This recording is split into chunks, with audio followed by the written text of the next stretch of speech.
叱咤樂壇，李幸倪，熱鬧樂壇。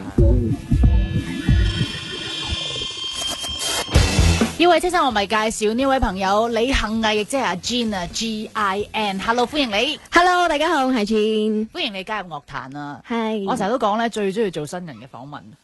點解啊？因為有好多嘢可以問咯。我哋對你唔認識啊嘛，亦都藉住呢個訪問咧，俾歌迷去認識一把新聲音。其實樂壇係的確需要好多唔同嘅衝擊，或者新血。咁先至會百花齊放，同埋有更遙遠嘅將來啊嘛。係啊，先介紹自己先啦。我係 Gin 啦。我係之前喺馬來西亞咧出過一張國語專輯啦。其實我10幾歲嘅時候咧係想做一個運動員噶。係啊，睇唔出係咪？見你手長腳長，應該都係嗰啲跑步。係啊，短跑啊嘛。你係跑短跑添嘅。係啊，即係個爆炸力係好強。係啊，咁都幫到唱歌嘅，即係你練氣啊，條氣方面應該冇問題啦。咁何解跑下步走咗去唱歌？因為之前就受傷咯，所以就唔可以繼續呢個目標，所以就我爹哋就鼓勵我去讀音樂啦。嗰個時候10幾歲嘅時候啦，中學畢業之後。但係有好多嘢可以讀㗎，點解你爹哋又會睇到你嗰個歌唱天分，叫你去讀音樂嘅？其實我細個就好中意唱歌㗎啦，但不過就要練跑，所以咧就放低。係啦，就唔可以一次過做咁多嘢啊嘛。哦，咁你而家有冇掛住跑步嘅生涯嘅咧？最近咧我就係去咗跑步咧，跟住就跌親喎。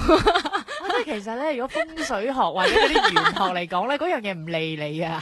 即係你一掂親咧就會受傷。係我唔小心啫。哦，咁唔好再掂啦。係啦，所以而家咧我公司就 ban 咗我去跑步喎。即係唔俾。係啦，唔可以。哦，咁跟住你就去直情喺大學度，譬如我睇你嘅履歷啦，你喺吉隆坡音樂學院度攞咗呢個音樂學士學位喎。係啊，就即係好細個嘅時候真係受傷。如果唔係咧，佢就去學咗嗰啲或者讀咗啲體育學院㗎啦。可能係啊，就音樂學院。咁嗰幾年入邊，係咪真係好確認自己？我都係第日要做歌手，定係其實我想做製作人，或者總言之係同音樂有關嘅嘢？其實之前都有諗過要做 music therapy 㗎啦，就係音樂治療。係啦。但係我讀書嘅時候咧，就開始好多演出啦、表演啦。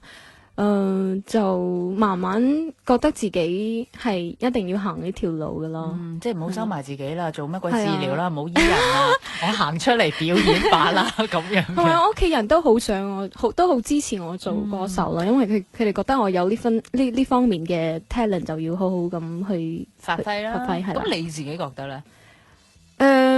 其實都係噶，我真係好中意唱歌嘅時候啦，企喺舞台上嘅嗰個感覺咯，係啦，好有滿足感噶嘛，係啊。咁頭先聽你講咧，就話喺馬來西亞已經出過一隻國語專輯噶啦。咁嗰陣時係唱咩風格嘅歌啊？或者嗰陣時嗰個路向係點樣噶？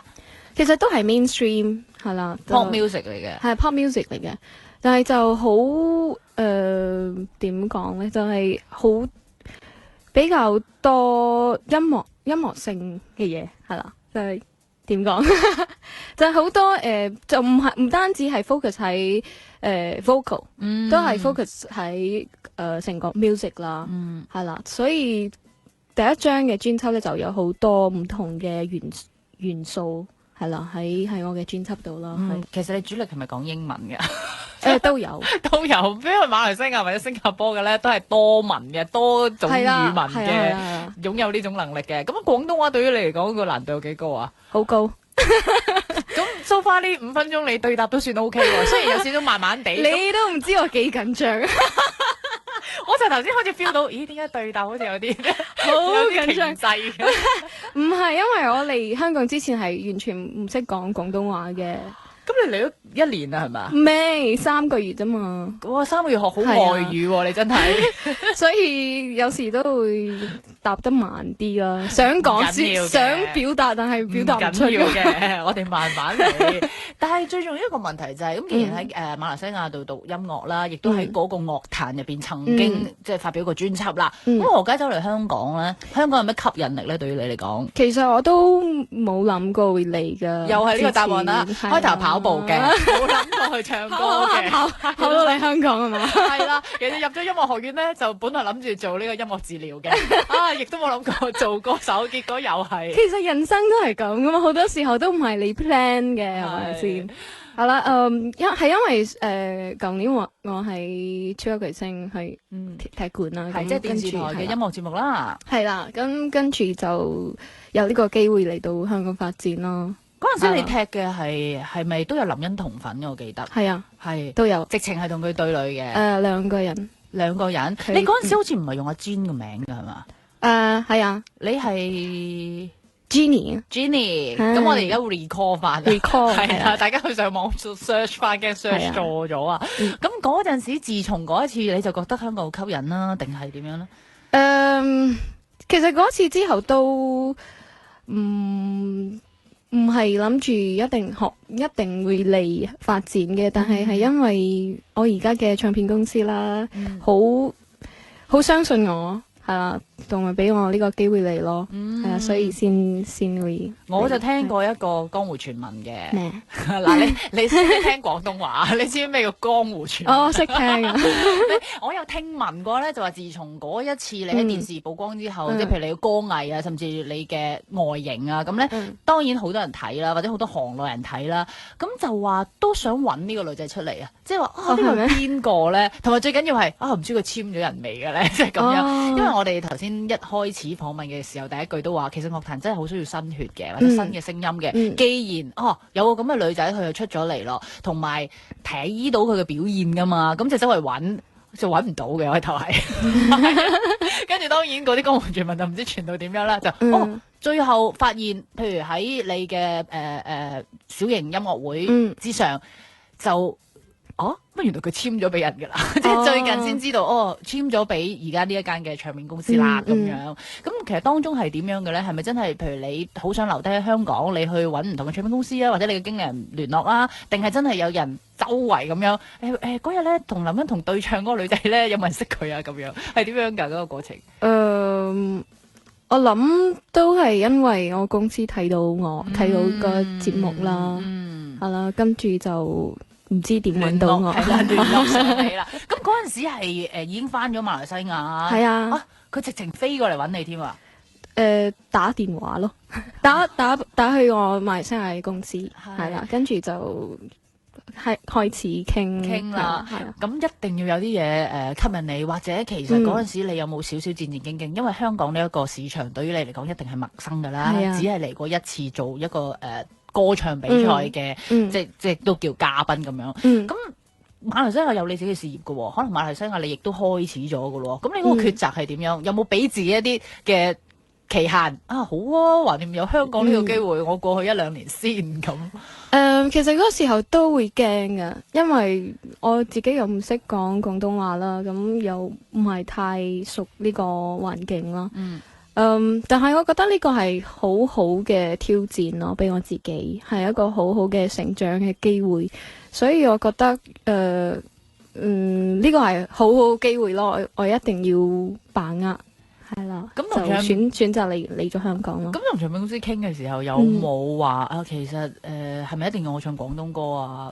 我其實唱英文同國語都好好聽嘅，即係有冇喺音樂製作方面傾過嘅咧？甚至行嘅路向、選擇嘅音樂，公司有提過想我出一張廣東嘅專輯啦。咁嗰時候我都覺得都好啊，因為都未試過唱廣東歌，咁我都想試下啦。咁你啲廣東話係咪要揾老師教你，定係自己喺香港生活不斷揾下嘢仔出嚟傾偈啊、吹水啊？唔係，我嘅老師咪電視咯。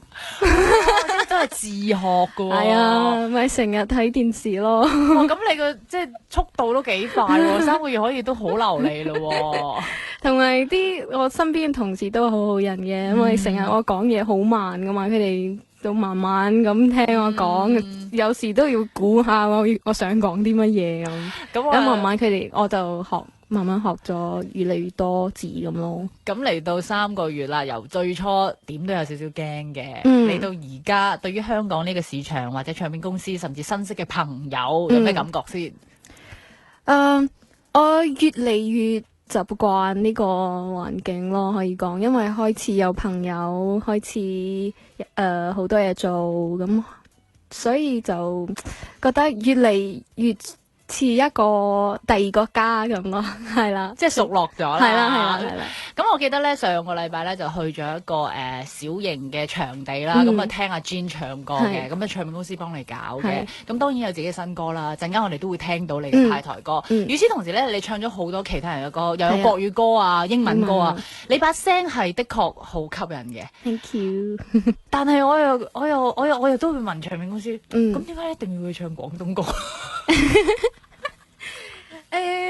其實我覺得廣東歌係一個好重要嘅市場咯，喺香港係啦。好正，我哋聽到呢句說話，不同嘅廣東歌手係咁出國語碟咧，但係調翻轉，因為我始終覺得呢個市場係唔可以 replace 嘅，nothing can replace this market，係啦，所以我都覺得自己好 lucky 咯，可以去做呢樣嘢，係我自己冇諗過會做嘅，都係好，除咗係一個好嘅挑戰之外呢，我都覺得係一個好 direct 嘅方式去接觸香港嘅朋友啦。好有誠意啊吓，用我哋香港 local 嘅語言去認識我哋呢班樂迷。咁第一首嘅派台歌就遇上 Eric Kwok 呢個監製咯。係啦，未嚟香港之前認唔認識呢個大監製噶？唔認識。咁你真係好好彩啦。點解啊？喂，咁佢一個大監製，其實唔係好多新人可以揾到佢去做歌噶嘛。咁你今次同佢接觸，你嗰陣時啲廣東話又真係唔係好靈光嘅時候，係啊，記唔記得你哋點樣相處嘅先？